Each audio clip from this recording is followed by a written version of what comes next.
And we are live. Welcome, everyone, to our book study brought to you by John Lavenia Success Mastermind. I am John Lavenia here with you live.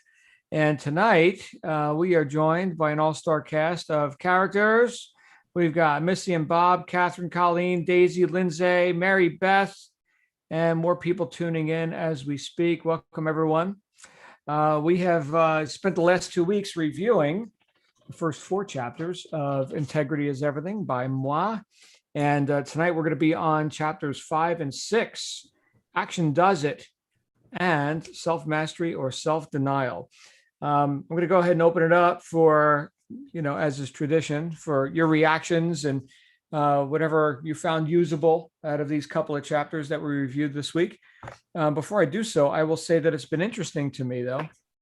It's been interesting to me to see, and I think all authors go through this, to see how I may have worded things differently now, because I wrote this book 12 years ago. And it took me 20 years to actually, make the decision and follow through on the decision to write it. And I have heard from other authors that, it's never, perfect. So just get it done.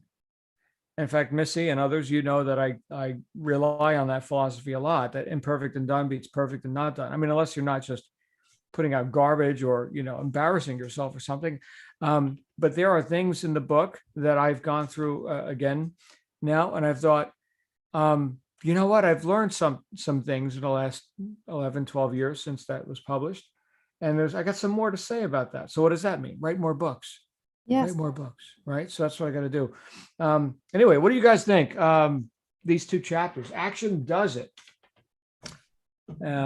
And then Self-Mastery or Self-Denial. Hey, Missy, you've got the floor. Well, I've been helped by so many things in these books you have us reading, and yours was the first one that I read. Oh. One of the most helpful phrases in the book for me is you gave a definition of excellence is the commitment to completion. Mm-hmm. It's a different way of looking at the word, and you don't have to feel like because you didn't get that result in this certain amount of time, you're committed to getting it. You're still in the realm of excellence as long as you're not doing crappy things like you just said.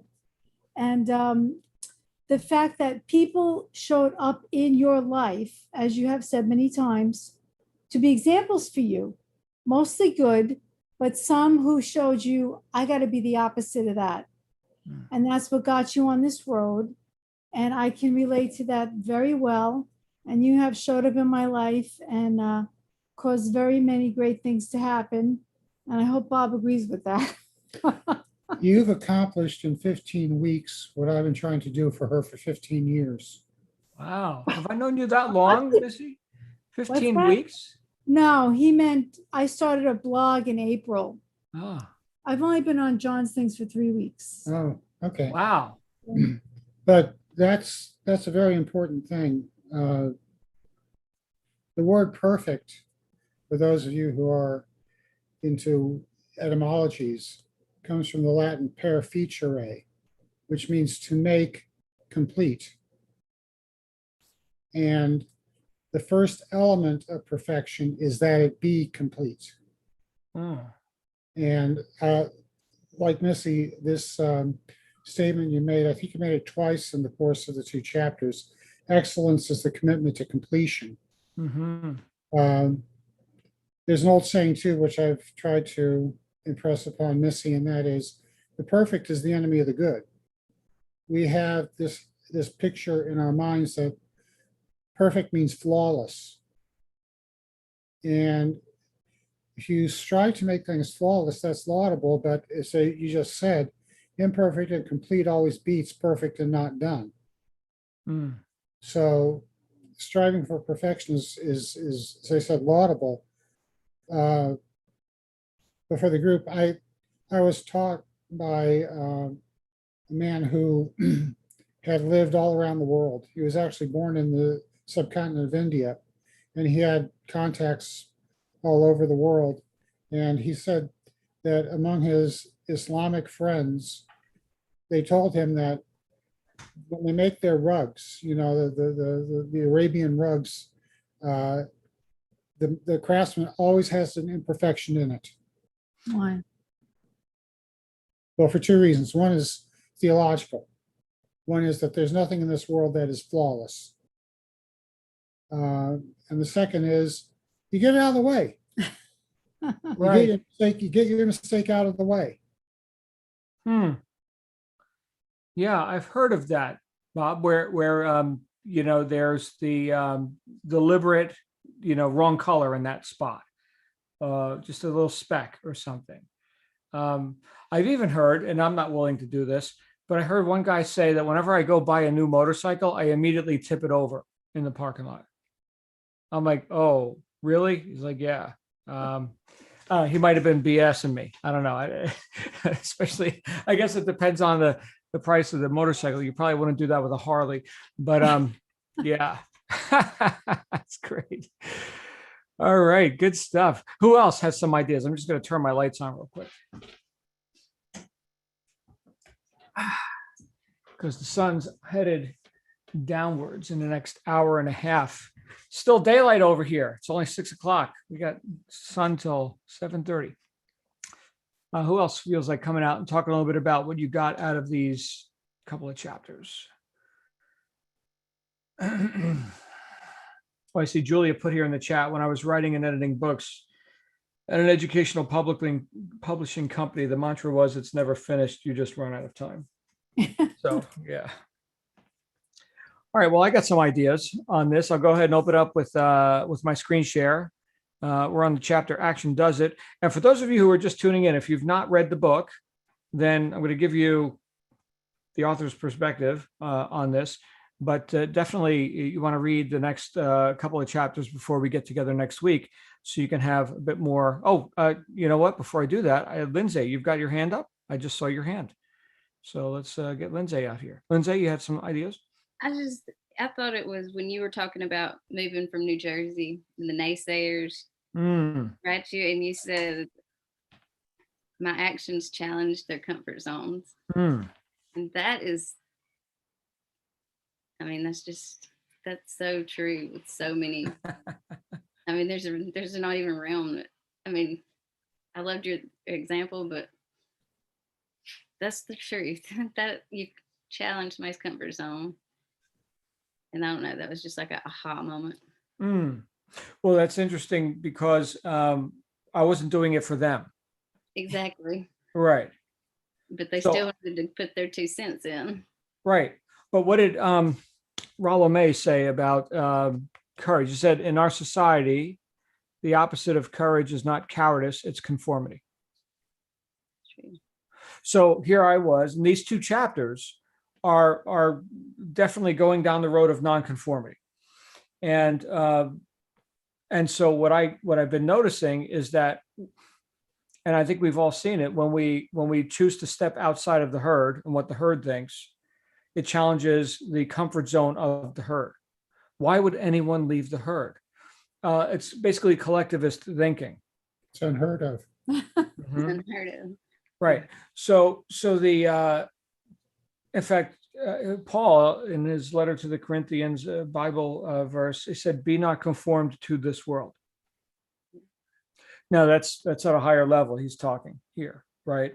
We could also say, to be in this world but not of this world, and you can kind of think on those words, but the idea that you could actually have this thing called self-determinism, and this is what a lot of people, I think, in modern times don't get when they get into like groupthink.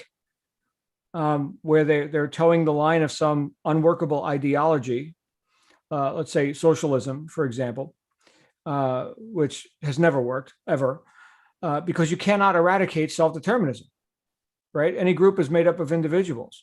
Now there can be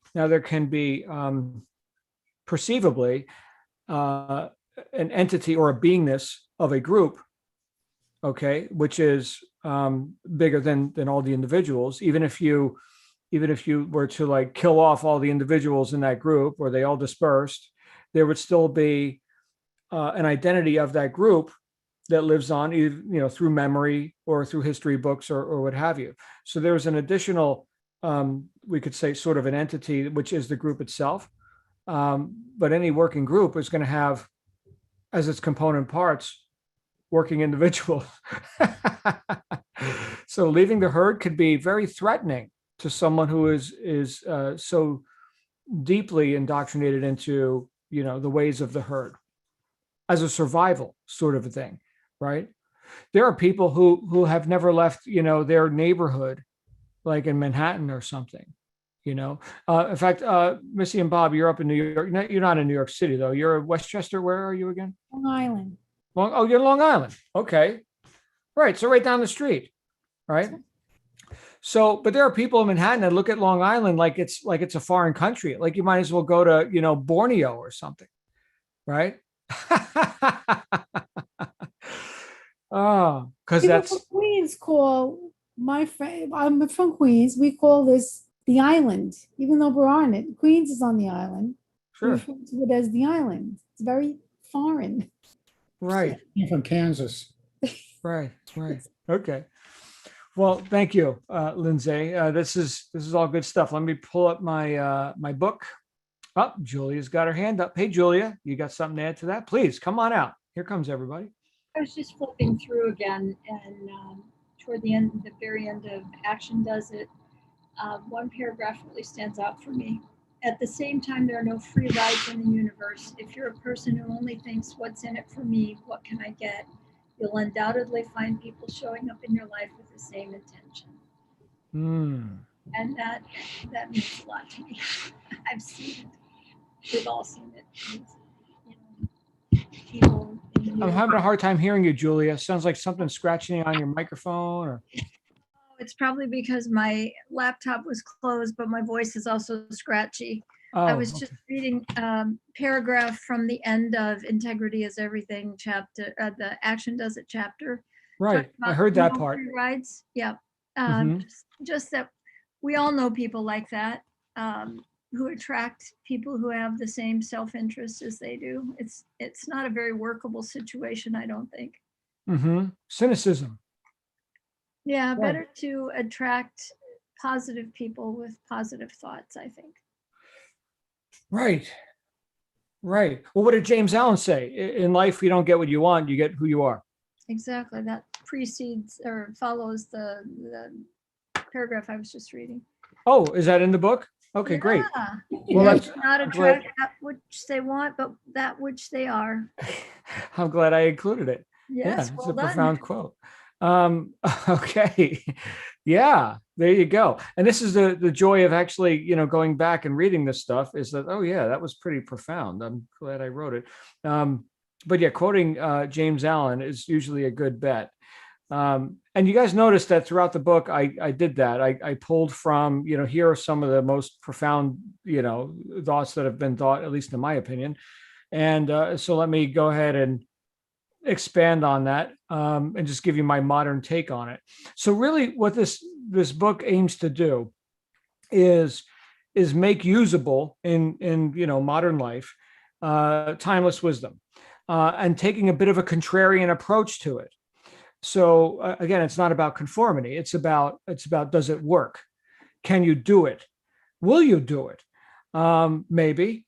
Right. And I'm asking myself this, right? And here's all the things that I've found that did in fact work, but they were all based on the reality that I'd never got any answers by sitting there and just hoping or expecting something to happen to me or for me. It was all answers were revealed by my action. And if we think about this, let me pull up the book here. If we think about this as it relates to like our daily work, the things that we do just to earn money, to earn a living, to fulfill our business purposes, we may have some idea about the result that we want to have, and hopefully we do. Okay. But in order to do that, in order to have that, right, we're going to have to arrange the receiving pipeline to then produce the benefits that we are seeking via whatever business we're in. Just postulating it and thinking, I hopefully this can work out. I've heard actually people say, well, God willing, I'll reach this goal. Well, hold on a second here. God was always willing. You willing you willing will get the result. So again, it's a bit of a contrarian approach, and it's one that turns the mirror back on the individual, including myself as I read it, because it really comes down to the whole idea of cause and effect, that I'm causing something. And I cannot, if that's the answer, if the ultimate answer is that I am able and that I can have whatever I want, all I got to do is get off my ass and do something about it. Well, then who is sitting in the driver's seat, right? Where else could I assign cause other than myself? Now I've got to get out of my own way. And this is the one thing, in fact, I was just talking to a client about this just a couple hours ago, who was hemming and hawing about some decision that they were lamenting or refusing to make. And what came up for me was that if I could do nothing else, I could help you get out of your own way. Because I could see objectively, just like other people could see in me objectively. And I mentioned it in this book a few times, that all my great breakthroughs have come through the catalyst of another or others. It hasn't just been John doing it all on his own. Okay, so if I can be a bit of a mirror and like, shine the light, put some attention on some inaction, some indecision, and those two things go together, because to decide but to not act is to not have decided, right? So if I can shine some light on that, and we're willing to look, well, now we can make some progress. So into the text we go. People talk about knowledge is power. Yeah, no. Applied knowledge is power. So there's the trigger right there to know that we are actually being powerful, is that we're using it. Wisdom, that's power. So this is knowledge in action. It's the praxis. Praxis is another way to say practice or an integration of belief with behavior. As within, so without.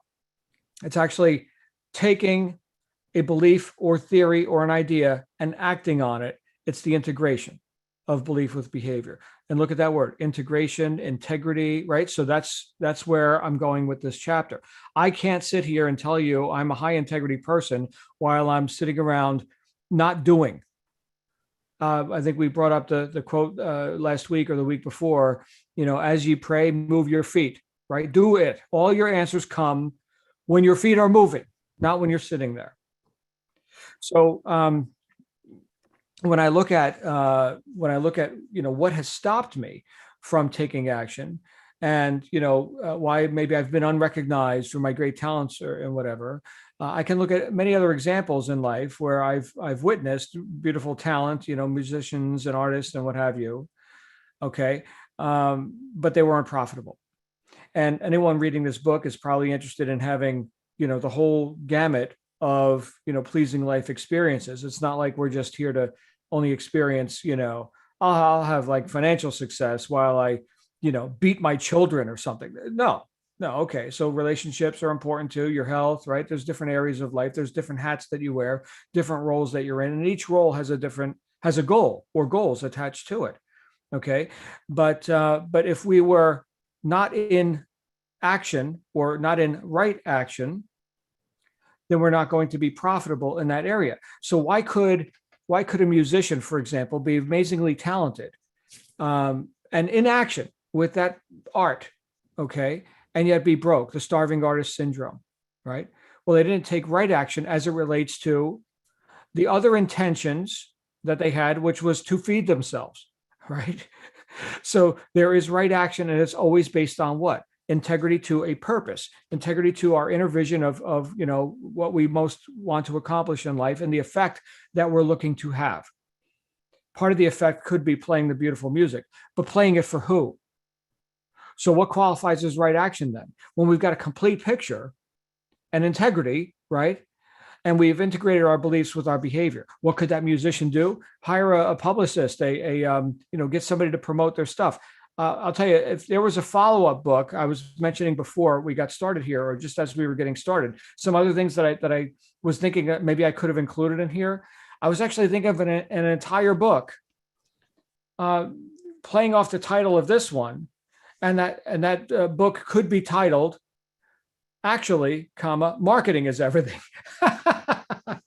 Right? So, because when I think about it as it relates to business, what would be right action if we're looking to be profitable? right? Right action. And the thing that I have found is not my strong suit is promoting myself, just like that starving musician. I have not been strong in that area, right? So, and in some cases, we teach what we most need to learn. And some of you may gasp in shock over that. Oh, you mean you're not like a marketing guru or something? No, I'm really, really good at a few things, and in the sales and consulting world. Marketing is another beast, right? Altogether. Certainly, there's pieces of that leak over, but yeah, marketing, promotion is a big deal. But back to what Henry Ford said, you can't build a reputation on what you are going to do. You got to actually do it. You don't get paid for what you know, you get paid for what you do with what you know. So again, action does it. Now, here's the other part of that. As I was considering, and many of us have read The Science of Getting Rich, okay, where he talks about becoming bigger than your current station or your current position in life, your post at your job, your employment, whatever. That is an action. Okay, we don't get bigger than our post. We don't outgrow our position by simply wishing it or hoping for it, right? We do it by exceeding and becoming way beyond that which we're actually getting paid for in that position, which then what attracts new opportunities to us, so we can go to that next level in our life. And this is exactly what happened to me when I took the brakes off and I said, you know what, I'm just going to do this because it's an on-purpose thing for me to do. Opportunities started showing up for me. I had outgrown my current position, which I could only express so much of my purpose in that position. Now that I'm more competent than that position, now opportunities started showing up. And I know we've all seen this in our lives, but not if we're sitting there hoping for something to happen to us. And because everything's constantly moving, there's no holding patterns in the universe. I must know and I must remember that this energy that I'm now using to hopefully reach a goal is then going to either go to waste or be used against me if I don't continue to move in a positive, in a forward, purposeful direction. Because there are no statics, in the physical universe, right? Everything's moving, even on a subatomic level, right? So I'm either moving towards a goal or away from a goal. So what is the answer? Stay in action. So then, and you can see where my brain was going with all this, but hold on a second. I'm not ready. Oh, well, guess what? You'll never be ready. You'll never be ready. How many times have I had a conversation, and perhaps you have as well, where you were maybe coaching someone, offering counsel on something where, they knew that they should, but they weren't. They knew that there was an action, there was a decision, there was something they could do, and it was becoming glaringly obvious to them, and they didn't. They wouldn't pull the trigger because they weren't ready, because circumstances were uncongenial or something. Guess what? That's it. That's exactly it. That's when we know that we're on the right path and we're uncomfortable about it. Thank goodness. Because if we weren't uncomfortable about it, we're probably playing too small of a game. We probably need a bigger game if it's just daily routine kind of stuff, right? So I'm never going to be ready to go to that next level of my life. So let's do it now, right? That's an interesting trap that a lot of people allow themselves to stay in. And the interesting thing is, the more I stay out of my comfort zone, the more habitual it is for me to be out of my comfort zone.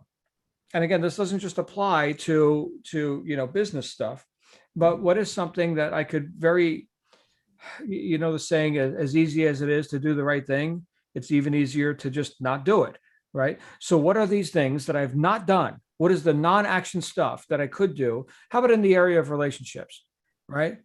Get the flowers, right? Open the door for the lady, right? So stuff like that, tiny little things.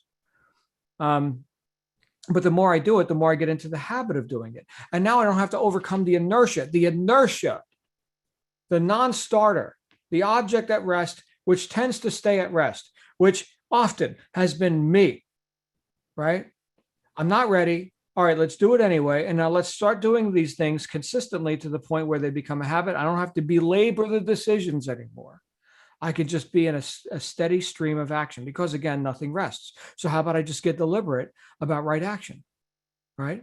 And by the way, yes, I have gotten better at promotion and marketing and stuff like that because, well, how long can you practice avoidance in an area which is screaming at you, you need to do this? And it keeps coming up again and again and again. Moving on. One of the things that we can use to guide us is this thing called the golden rule, which I'm sure we've all heard of. Do unto others as you would have them do unto you. Okay, great. So when I'm thinking about things that I can do to express gratitude, for example, because I've heard that gratitude is an action. I can sit here and be silent and appreciative, but if I'm going to, if I'm grateful for someone, that's something that someone's done in my life, there's an action that comes with that. It's the acknowledgement of that, and that could also be the handwritten note, the bringing the gift to the house when you visit, things like that. That is an action. All of these things are an action, down to the tiny little things that we may not even notice that we do. Hopefully we do these things, and hopefully we do them so habitually that we don't even notice anymore. And that is like acknowledging someone when they've done something for us. Each of you right here who are in this group right now, and I don't know if you realize this, but it happens pretty automatically for me. When we start, right, whoever's here, whoever I could see, I acknowledge, right? Somebody puts your hand up, I acknowledge that. Right now there's some chats going on in the chat roll. I'm not acknowledging that because I can't read your chats and think and talk and channel this stuff at the same time. So I'll get to the chats. But do you like being ignored? No, of course you don't like being ignored. Well, great news. The golden rule told me that I don't like being ignored either. So let me express my gratitude for you not ignoring me, and let me not ignore you. That's a tiny little thing, but try this out. Here's an action you can take, right? When you're in a conversation with somebody, right? Before you retort, before you give your argument or whatever it happens to be, right? How about expressing your gratitude that they just communicated with you? And how do you do that? I understand. That doesn't mean you agree, or thank you, or I got it, right? So something like that, that's an acknowledgement. Oh, they heard me. That's actually, on a very small scale, an expression of gratitude. I got your communication. Thank you for communicating with me. I think you're bloody wrong, but thank you. Now I understand more about your position. And now here's mine. What a difference that can make. How that can also de-escalate situations that are, and doesn't have to be a conflict, but just in the case of an argument or something, wow, that goes a long, long way. That's an action. And in fact, we could say that I am acknowledging. What is gratitude? It's an acknowledgement of what we have. An acknowledgement of what we have. I now have your communication. I now have your help that you offered me, with the job that we were working on. I now have better understanding of what your wants and needs are. Thank you, right? We could do this with customers as well in business. Now, this is back to what I think Bob was talking about. In the past, I've spent so much time in preparation, but not really preparation, more like procrastination. And what is the most beautiful way to slide another word in there, which sounds much more justifiable? Perfectionism. Procrastination, perfectionism. Oh, that sounds better. I'm such a perfectionist. But the amount of talent that is wasted, forever preparing, getting ready to get ready. Some ideal circumstances will befall me. No, they won't. No, they won't. And I actually misquoted Ralph Emerson here. He said, do the thing and then you'll have the power. I heard it from someone else who said, do the thing and you will get the energy to do the thing, which kind of means a similar thing. Okay, but the idea here is that action is going to precede my feeling energetic about it. When I go to the gym in the morning, I don't necessarily feel fired up and energetic and 10 feet tall and bulletproof. In fact, I've actually seen this in my posture. I walk past the big mirror, right? And I'm kind of, my posture is a certain way, kind of loose, right? By the time I'm done with my workout, I'm walking out like Arnold friggin' Schwarzenegger or something. Like, what happened? I did the thing. And then the energy, I got the power, right? And my posture physically changed after taking the action. This is so enormous for me. Inertia sucks, right? And I could bitch and gripe and argue with myself the whole way to the gym. But as soon as I got skin on iron, hands touching metal, now I'm in. Now I got the power. Interesting stuff. I heard a great guitarist say that you're not going to get better at the guitar by reading guitar magazines and browsing the latest guitar gear and new amplifiers and everything else. He said the improvometer goes up when your hands are on the guitar. Hands on guitar. So what stops us? Fear of failure. I know, Missy, you and I were talking about this earlier today, or one of us were in our other group. The idea of, what if I fail? What if I make a mistake? And I've made mistakes before. Or what if I succeed? What will they think? What will these other people who I have been in agreement with up to this point, what will they think? What will they think? Which brings us to the next paragraph. The most persistent enemy of productive action, fear of criticism. This is one in Napoleon Hill's 6 Ghosts of Fear. For anyone who's read Think and Grow Rich, the epilogue, the final chapter, the 6 Ghosts of Fear. One of them is fear of criticism. People do not commit to taking consistent action and to actually, moving on purpose, because what will they think? The mantra of the tribe, right? What will they think? So we've got to be willing to leave the herd. Here's the nonconformist, right? And I know, Lindsay, you love this quote. Don't worry about what your neighbors think. They probably don't. They're just parroting what somebody else. Why are we giving them so much credit, right? What they're not thinking. They heard it from the other guy who heard it from the other guy. And look at the results. Funny that I also highlighted and italicized this, which Lindsay already brought up. So we're not going to bring it up again. But that's herd mentality right there. And one of my favorite quotes from Albert Hubbard: to avoid criticism, do nothing, say nothing, be nothing. Good luck. All right. So we've got to have some armor on, right? I can tell you that my circumstances are completely different than what they were when I was not taking the actions that I decided to then take, because I got thoroughly fed up with inaction. And now, looking at my current circumstances as I was writing this book, could it even be possible, right? If I just remained indoctrinated into ignorant but well-meaning, philosophies from people who weren't getting results either? No, of course not. I had to jump. I had to jump from this plateau to the next plateau. You can't straddle the cliff. You can't have your foot here and here. It's got to be like the trapeze artist. You jump, right? And once you know, look, anyone who's ever been to an acrobatic show, a circus, or Las Vegas, Cirque du Soleil, what have you, right? These people who have dedicated years of their life to becoming proficient and knowing, right? That's the word, know. They know how to do the acrobatic feats, right? And they do it with such grace, right? Now they know. Here's one that we could probably all relate to. Because is there anyone here who can't ride a two-wheeled bicycle, right? So you get on a bicycle, and that was an action. Your answer came because of action, not because of you sitting around observing bicycles, okay? But ass on seat, feet on pedals, fall, but now you got it. Now you got it. Now you got gyroscopic force working with you. There's gravity, there's centrifugal force. You may not be able to vocalize all this, but now you know how to ride a bicycle. Can you ever not know? Can you ever unlearn that? Now, you can be more or less proficient. I ride a bicycle all the time.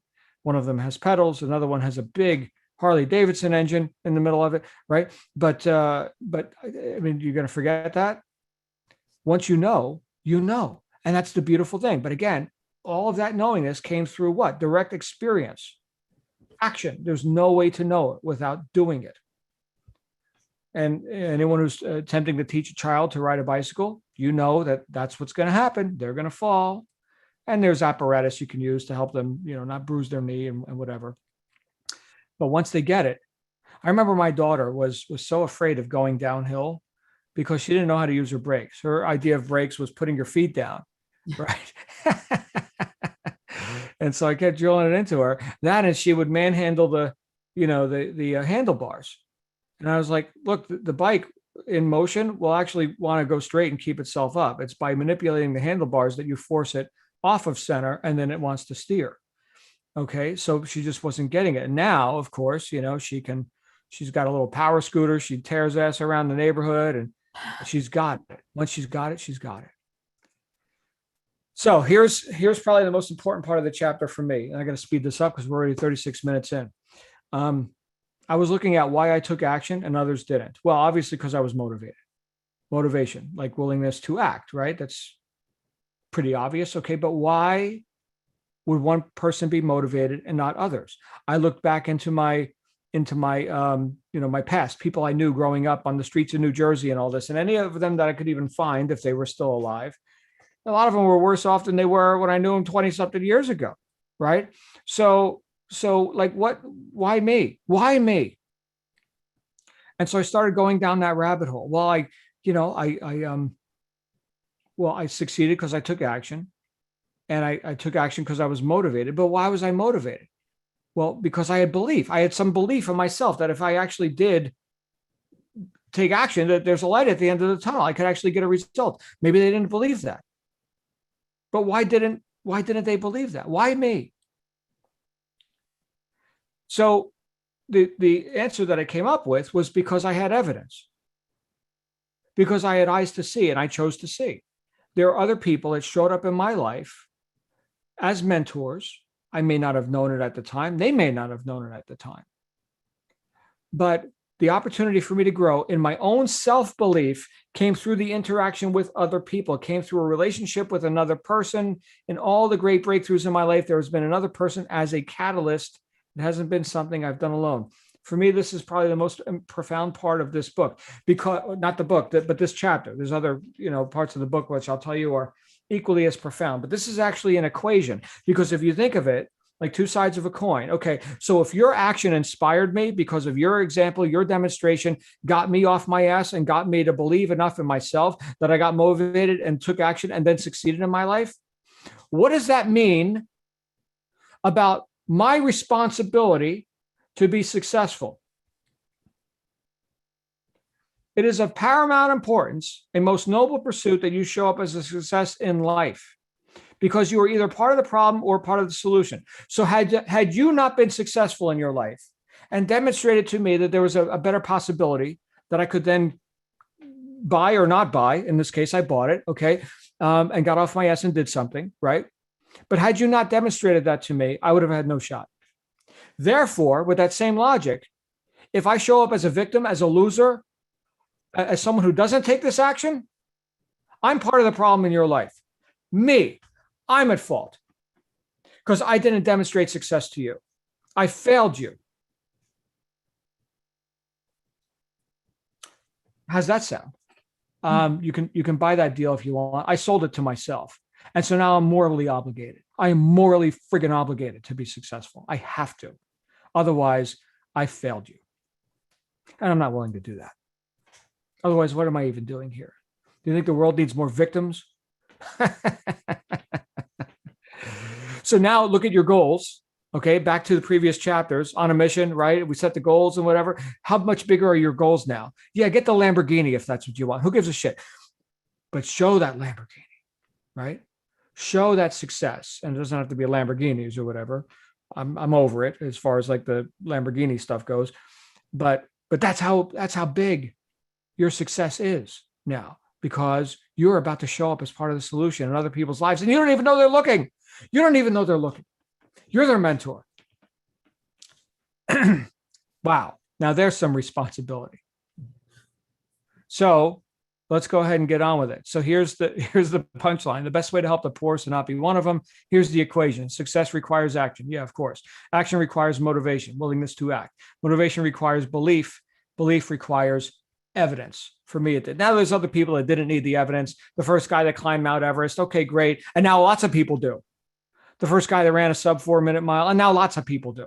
Okay. But until that point, for hundreds of years, nobody could. And then he did.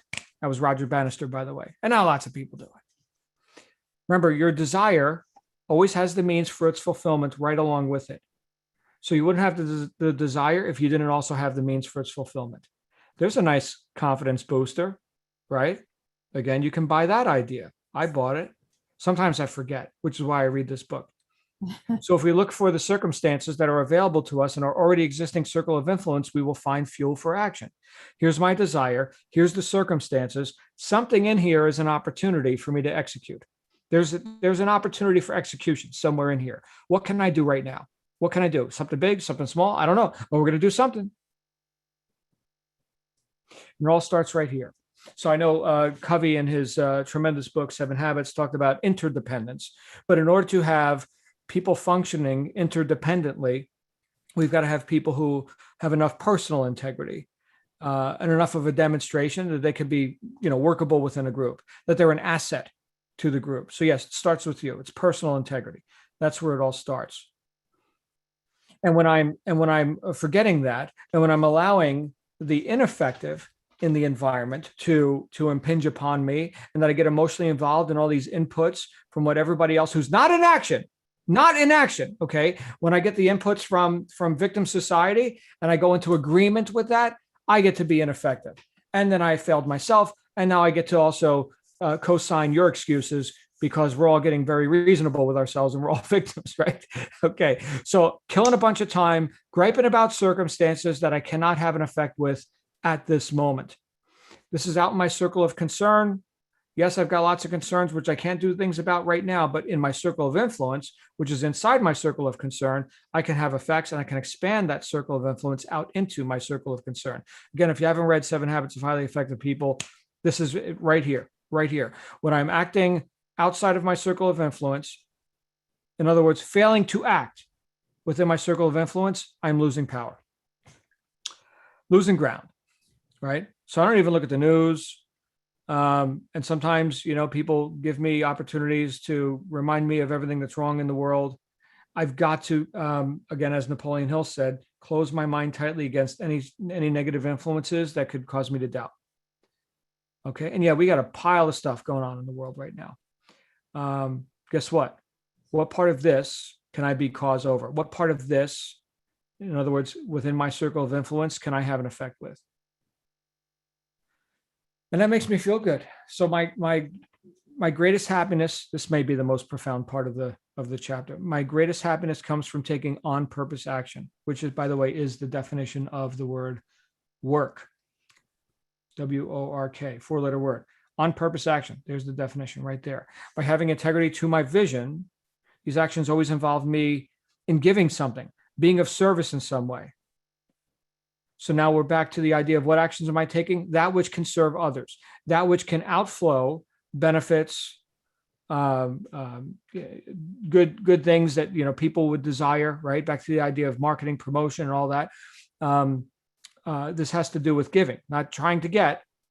Right, like a rat looking for cheese, get. Right, this is where all that anxiety comes from, and back to the idea of being an entrepreneur and doing business and marketing and all this. A lot of people look at their marketing or sales actions as a getting activity, trying to get. Okay, well, certainly we must get money, get leads, right? Okay, but the reason we go out, the reason we outflow, the reason we market, that we promote, the reason we sell is because we have, not because we lack, because we have benefits that we can now outflow into the marketplace. And then that will reciprocate, right? Just by law.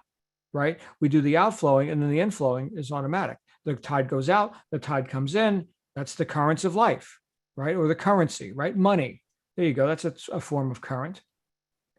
But if we're just going with this whole cynical thing, which, I'm trying to get and every man for himself, well, guess what you're going to get, as Julia brought up, because we don't get what we want. We get what we are. So who are you being in all this? What action are you demonstrating in your life? Great friggin' question. So here's an action. Some simple actions you could take. Make your task list for the day.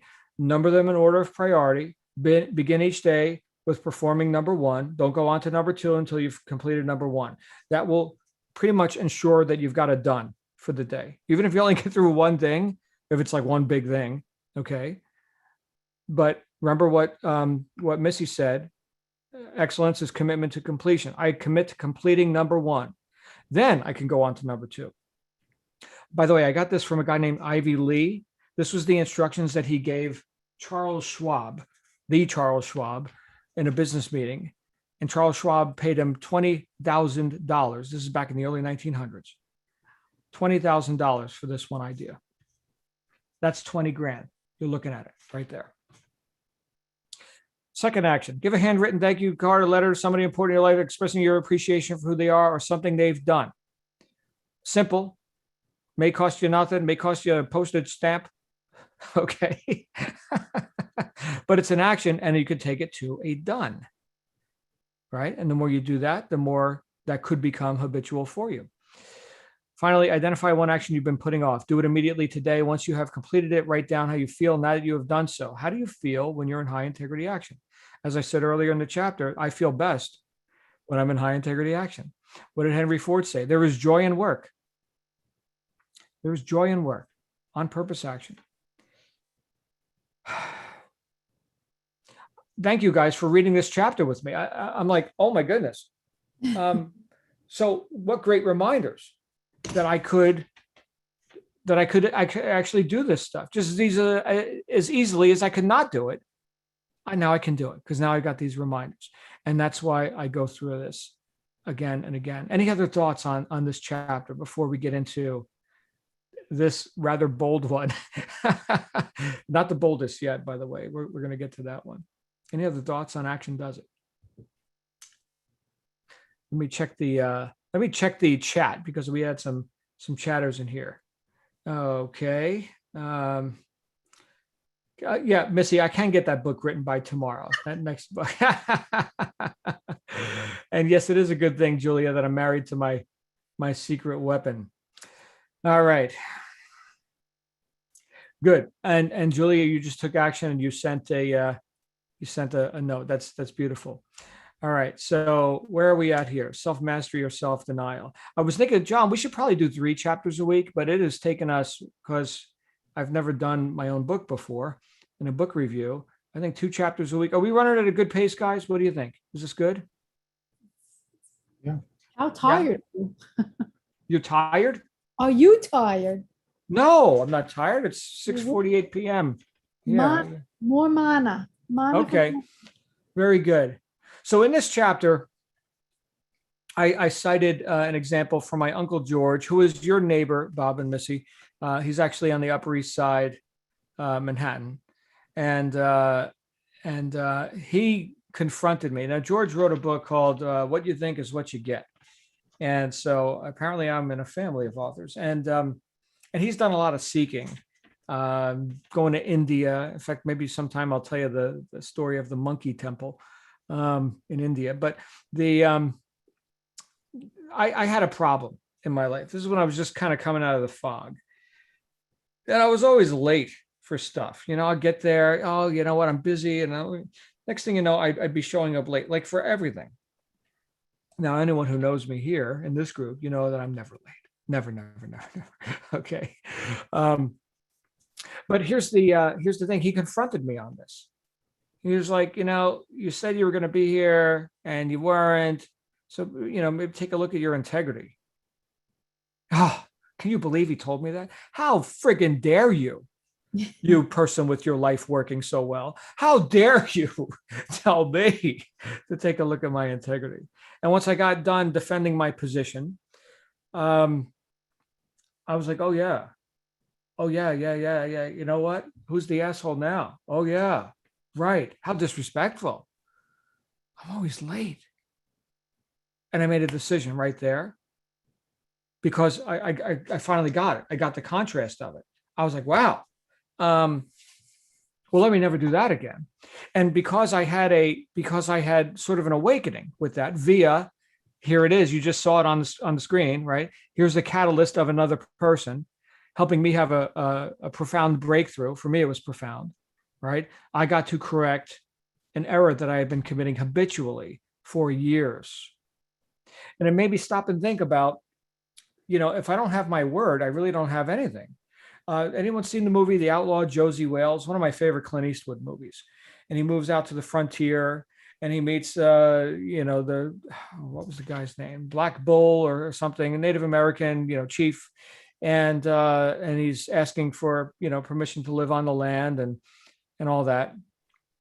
And they've been observing these white men that have been coming into the area, right? But he wasn't like those other guys. He had iron in his words, and so they made their bond with the cut palm. Why would you cut your palm? How about maybe the back of your finger? I didn't use this all day. But anyway, they cut their palms and shook hands, and we're blood brothers now. And there's iron in your words. I was like, is there iron in my words, or am I just full of BS? So I started looking at that. And I started to realize that if I don't have my word, I don't have any shot. Like, can I even give myself a command and then follow it? Like, if I can't trust me, what am I even doing here? So I wasn't just letting others down when I didn't show up on time. I was letting myself down. I was proving to myself that I can't be trusted. So now let me go and be this great goal setter, right? Let me go and profess my resolve to to reach these goals, and I'm so purposeful, and yet I don't even believe myself. So I'm denying myself. If I'm not in the process of self-mastery, I'm in the process of self-denial. Back to the idea that nothing rests. We're either going, upward or downward. Self-mastery or self-denial. You choose, because nothing rests. So now, not only am I depriving others, I'm also depriving myself. So whichever one motivates you more, well, then focus on that. But just know that you get both in the same package. Self-denial screws everyone. In fact, as I deny myself, I can see here what Ralph Emerson said: in every work of genius, we recognize our own rejected thoughts. So here are these other people who are doing genius acts of spectacularness or whatever, and I could sit there and I could compare myself. But what am I actually looking at? I'm actually looking at what I've chosen not to do. I rejected that opportunity. I rejected that action. I rejected that integrity, right? I chose to watch kitten videos or something rather than showing up on time. This silly little example, but you get the point.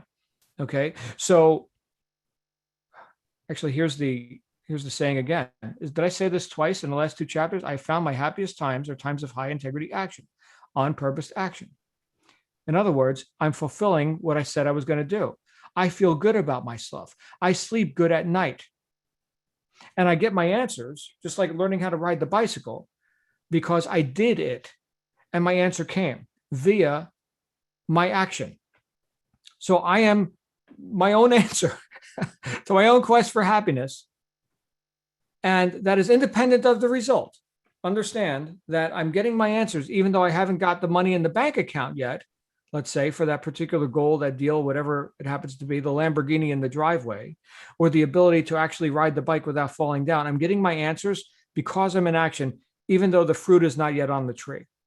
Remember what Earl Nightingale said about In the Strangest Secret, for those of you who've listened to that awesome recording, success is the progressive realization of a worthy ideal, not arrival, the progressive realization.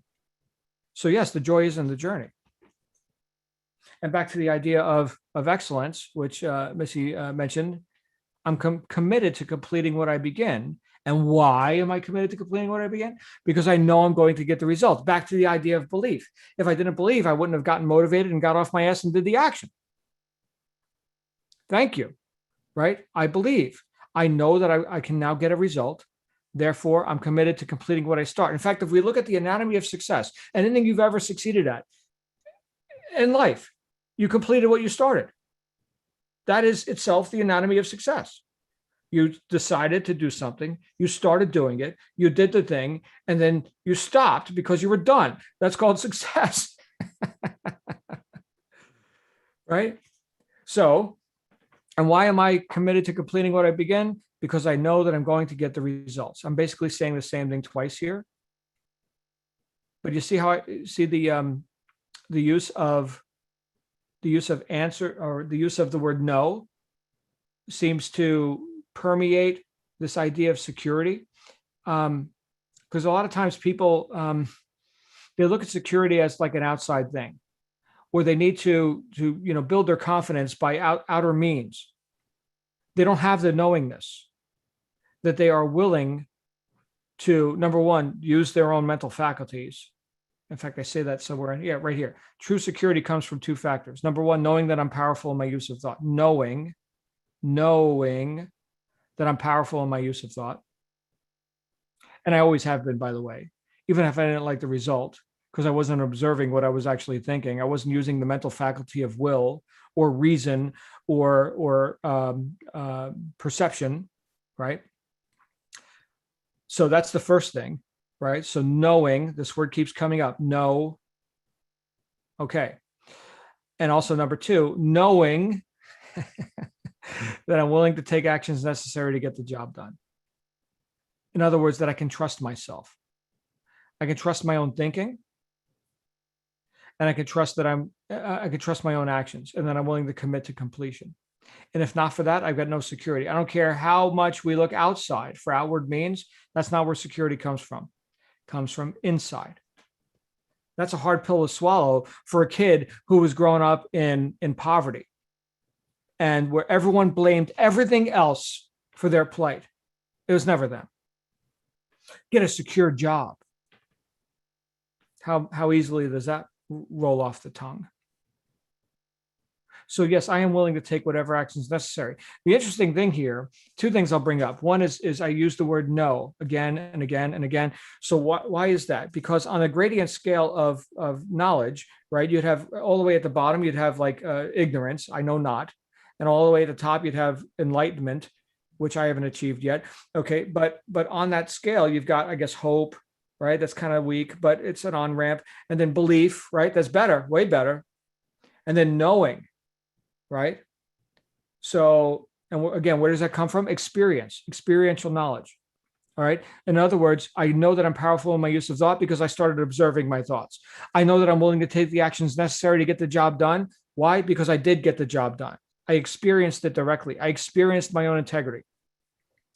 And the second point I'll bring up is, why am I willing to take the actions necessary to get the job done? Is because how I got on this whole path was I was almost dead. I was an adolescent running the streets and with the drunks and the druggies and everything. And I fit right in, just like I talked about in the first chapter.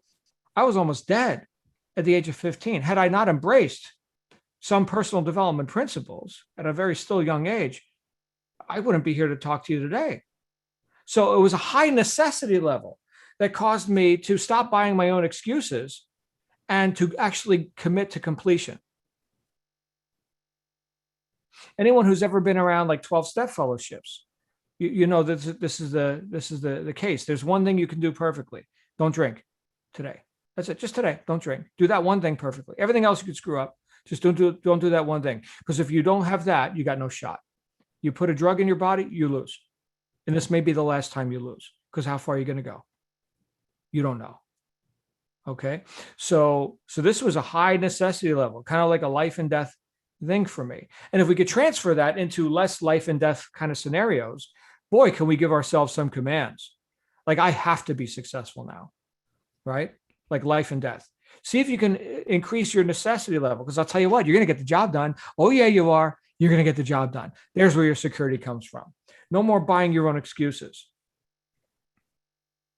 So how can someone snap out of the slumber and stop seeking security and power from outside themselves? Typically, it requires major adversity. Their back is right against the wall. That's what it was for me. Adolescent, almost dead. Back right against the wall. But of course, action requires decision. Decision requires belief. Belief requires thought. So the path to self-mastery begins with me taking responsibility for my thoughts. In The Science of Getting Rich, Wallace D. Wattles talked about the use of will, and correct use of will is to that one end, to think the right thoughts. It's not to force yourself to stop procrastinating or any kind of wacky willpower stuff. Think the right thoughts again and again and again. They become habitual. You get emotionally involved, right? which does what? Forms your decisions, because your decisions are based on your innermost belief about yourself, right? And the decisions lead to action. And then I do that. I'm responsible for my own thinkingness and the actions that then follow. And lo, I am in the flow. Thank you. In the flow. And how many of us like the idea of going with the flow? But sometimes we're not in the flow, right? Sometimes we feel like fighting. Force. Think about that. Force. I have to push my way through barriers. I have to persevere. And there's a time to persevere. But man, everything's a fight. And this has been my situation in times when I've not been in the flow. And I start griping and I start looking around, looking at everything that's wrong and why things aren't flowing for me. I got to snap out of it. So the first thing I can do, the first thing that you can do is give something away. Remember, our innermost expectations are typically how we attract stuff and what we're going to fulfill. So, well, since I know, let's say, for example, in the area of, earning money and creating abundance and whatever, if I don't feel like I'm in the flow, let me give something. Let me give something away, which is a demonstration of what? Of abundance. I have stuff that I can give. It's a demonstration of me giving. It's also a demonstration of me not being so damn engrossed in my own plight and my own situation. And it's also proof that flow can exist because now I'm flowing something out to someone else. And those who outflow shall inflow. Let me initiate that flow by giving something. Many of you have been hanging around with us for a year or more. Lindsay, I've known you for years, right? And it may be mysterious at first when we first confront, oh, here's someone who just keeps outflowing, keeps giving again and again and again, keeps showing up. Why would I do that? Why would I do that? Because those who outflow must inflow. I am initiating the flow here. This whole conversation that we're in right now, is this going to just stay in this room, do you think? I mean, we're broadcasting live on YouTube right now, and there's probably some people watching. Hi, if you guys are watching. Okay, but does this conversation just stay in this room? I guarantee you that this is going to show up in the lives of people who will never meet me. They will never meet me. They will never even read this book. But because they met you or somebody who knows you, who you talked to, that flow still keeps on going. Can you ever really give anything away? Because look, I got to live on this planet too with all these wacky friggin' people, right? So please carry the message. That comes right back to me, right? So let me initiate the flow. Let me give something. That could be physical. That could be an intention. That could be me showing up and having this conversation with you now. What's the other thing I could do if I'm lacking gratitude, forgetting how much I have? Well, go look at people who have less and go do something for them. Spend some time with people who are living in ignorance. Ignorance means I don't know, okay? And can't help themselves at this moment, and be an example to them so they can know more, right? Here's someone who thought there's no hope in life or there's nothing for me here. And here's someone who shows up. Remember, we talked earlier about demonstrating success to others, right? Here's an example. Now you can know more just by observing what I'm doing, right? And lift yourself out of ignorance. Again, ignorance is not being said here as an insult. It's being said as an observation of the obvious. It's, I don't know. I don't know how to do for myself. Great. Here's someone who can do for themselves. Go help them. It's a beautiful thing. It's also an outflow, right? My wife and I, we've had some really fun times going and volunteering at the local mission where they're doing the Thanksgiving handouts and such. We've met all kinds of interesting people there. Yeah, we got to take pictures with them and everything, and they felt like they're a part of instead of apart from. So there's multiple ways that you give and receive when you do stuff like this. Third thing I could do if I'm not in a flow or if I'm in a rut is stop focusing on just the production and remind myself to focus on purpose. Why am I showing up here in the first place? Because I have a purpose. I don't lack a purpose. I have a purpose. I'm putting my attention back on what I have, and we're grateful for what we have, right? So no forcing needed. Okay.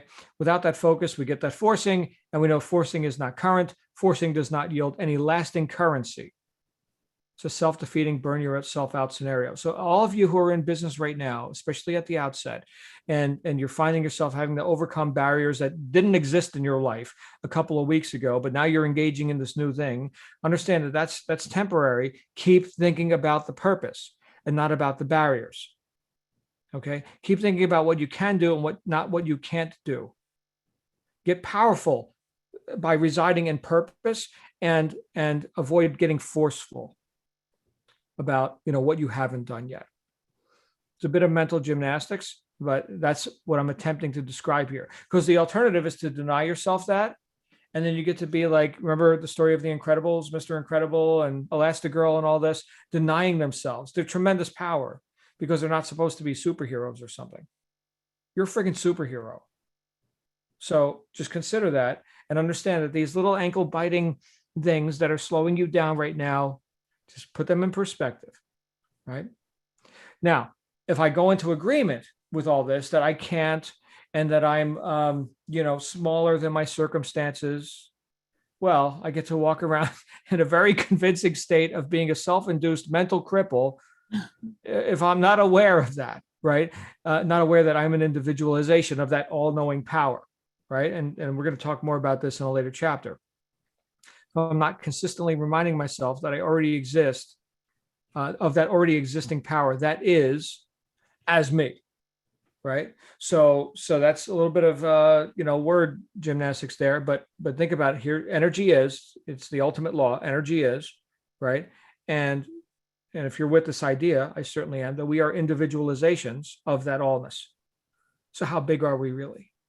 Like what problems can't you solve? Really? I mean, you're powerful. Keep remembering that. Okay. The other thing is, and I mentioned this earlier, we gotta shut our minds off to things that would indicate to us that we are victims or that we can't. And the number one offender has to be mass media, especially the so-called news. I mentioned here a guy who used to work for a major so-called news organization who walked out with the comment, "What is this shit that we're feeding America? All these doctored stories to basically get people thinking of the way they want them to think." I won't tell you what company that was, by the way. This is going back, oh my goodness, 15 years ago. I won't tell you what company that is, but its initials are CNN. So there's that.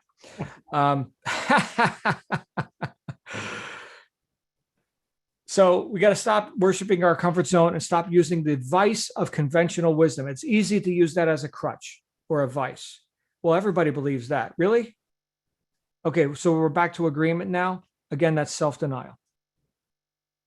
Because what we're saying is, you do your thinking, you do my thinking for me. So independent and critical thought is what's required for us to stay on that cutting edge of self-mastery. You can't coast through this. This is a tough game, you guys. This is not, like a lot of people think that personal development is something that you do as a hobby on the weekends or something. Oh no. So stop telling others what you should think for the sake of agreement. Of what use is it? I highlighted this practically this whole paragraph because I thought it was huge. Of what use is it to be able to have conversations that are ultimately meaningless with people who are doing nothing but nodding their heads in agreement? Then you nod your head in agreement, and then everybody gets to agree with everybody, and we get to be on the slow boat to nowhere all together. Right. And here's Waddles. There is no labor from which most people shrink as they do from that of sustained and consecutive thought. It is the hardest work in the world. This is especially true when truth is contrary to appearances. Here's all the appearances. Here's all the crap. But what's the truth? The truth is, I am cause. I am cause. Here are my goals. Here's where I'm going. Here's my guaranteed future outcome. Despite these appearances, that is hard work. And if we don't do it, well, you get to stay bound, right? Because it's way easier to just grow weeds in the garden than it is to, be deliberate about what you're sowing and what you're reaping. You don't outperform your self-image. You can read like Psycho-Cybernetics, Maxwell Maltz, talk all about self-image psychology. Okay. But you're setting your own thermostat when you do this. So you got to choose. Is it self-mastery or self-denial? Because you will demonstrate that very successfully. Albert, the significant problems we face cannot be solved at the same level of thinking we were at when we created them. I love that quote. And as George Bernard Shaw said, all great truths begin as blasphemies, right? So if we're thinking that, oh my goodness, we're leaving the tribe, We're getting nonconformist here. We're having courage. Just remember this. So it may occur as you abandoning some of your most cherished beliefs, which you didn't originate either. Okay. But you can either be a parrot or you could actually think. And I got one simple action for you at the end of this chapter, and then I'm going to stop talking, and I'd love to hear you guys talk. Wow, I just talked for like 50 minutes. Take up or revisit one activity not work related that excites you. Schedule time for it and do it. I did this, and I'm about to do it again. In my case, I'm going to be, you know what? I should probably just do it and then tell you what I'm going to do. But since I already started the sentence, I'll finish it. Krav Maga. I'm into, personal defense and, tactics and stuff like that. A lot of you guys know I'm a gunner, right? I do a lot with firearms, but what if you're not using firearms, right? Or what if you need to disarm somebody or whatever? Well, there's this Israeli system called Krav Maga. It means contact combat. And I'll tell you what, if you have any doubt that you're alive, go take Krav Maga classes and you will know you're alive when you come home with bloody knuckles and bruised ribs. So nothing subtle about Krav Maga. So we're going to be getting into that in my 50s. All right, I am done talking. Next week, we're going to do the next 2 chapters. Who else has some ideas that you'd like to share on this? Hopefully I didn't put you all to sleep. John, are you familiar with the story of Arthur Anderson? Arthur Anderson. I think so. Refresh my memory, please. Well, Arthur Anderson as a company was one of the largest CPA firms in the world, and it had to surrender its license to practice because they were the accountants for Enron and WorldCom Right. back in 2000s. Right. Well, the irony is that Arthur Anderson, the founder of the firm, his mother told him, think straight, talk straight.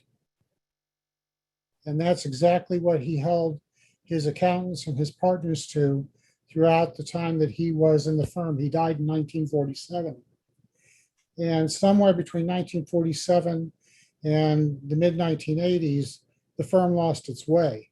And very famous story, shortly after Anderson hung out his shingle, he had the account of a big railroad company that wanted him to sign off on some bogus financials. And they offered him effectively a bribe to do so.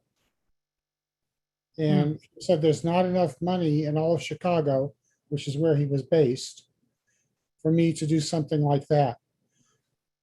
The rail company fired him and then promptly went bankrupt. Integrity. Wow. Integrity is everything. Wow. I heard that somewhere. Yeah. Well, when something happens that suddenly, it's pretty obvious, right? We can observe that easily. And sometimes it's more occluded or takes a little bit longer to turn around. But you're so right, Bob. There's no free rides. Wow. Thank you for sharing that story. That kind of corroborates, I guess, the whole point of these chapters we just read.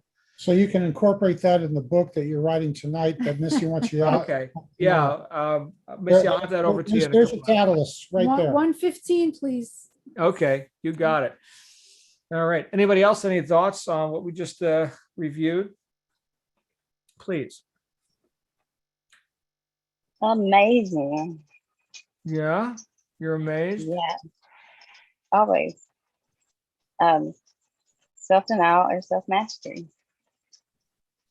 It's simple. Just like we were talking like 2 weeks ago. It's simple, but it finally just flows out of your mouth and you're like, oh, yeah, I get it.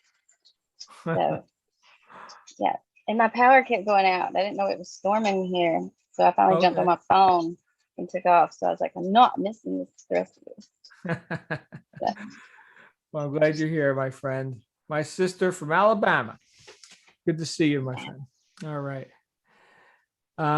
Who else? Missy, you got your hand up now. What are you doing with your hand up? John, I just want everyone to know, this is it's a safe place. So is the group during the day.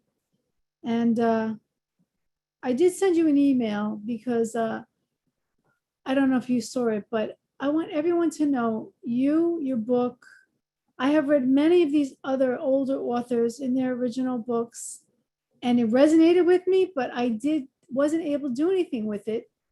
I wasn't ready, or I was a different person, or I had whatever the excuse was. I was sick, but with a month ago, I was maybe going to die. I didn't know if I was going to live. And my back was against the wall. It was a great, great, great necessity for me to prove I was alive. So I started this blog that has nothing to do with this. And then I came upon the low hanging system. Then I found you, and you saved my soul by your words, by showing up, by making sense, and by the way that you speak and how you speak. And you're still a New Jersey guy at heart. And I can't tell you, I could never repay what you have done. And I just had to say it publicly because it is not hyperbole. It is the absolute truth. I was saying to Bob, I don't know if I'm going to continue to live because I've been so sick. So that is not gone, but I'm doing it. I'm getting it done. I went back off the wall, and baby steps are turning into big steps. Wow. But you were the major catalyst for that happening. And that's our thank you note. That's our thank you note for the day. Well, thank you, guys. I did get your email, and wow. Of course, we don't always know. This goes right back to what we were just reading, as far as the actual importance and responsibility for us to be successful. I don't always know the effect that I'm going to have, based on what action I took, how far that will reach. So now you can pay it forward, to use a sort of a modern cliche, right? Please go forth and inspire somebody. Do something of note, right? Because if not you, then who? Oh my goodness. Thank you, Missy and Bob. So glad you're here. And all of you who are here, Catherine, Colleen, Daisy. I love you, Daisy. You're awesome. Ishmael, I love you, brother. Glad you're here. Of course, Julia, Linda, Mary Beth, Virginia Pipitone. By the way, anyone who needs Italian cookie recipes, look up Virginia's Italian cookie cookbook on Amazon by Virginia Pipitone. Virginia, what is the title of that book? It's funny you should ask, because I am working on the website right now as we speak. It is Nana's Italian Cookies, subtitled, and other biscotti recipes from Italy. Right. That's right. Yeah. Launching the Cookies Around the World website probably tomorrow. I'm almost done with it. Good luck. Yeah, well, she doesn't need luck. She's Virginia Pipitone. She's a cookie master. Yeah. Good fortune. That's one thing Missy, that's one thing you'll learn if you hang around our group enough. Like Virginia's an actual member of our mastermind group and has been for a long time. We never wish each other good luck. That's kind of like saying, yeah, screw you.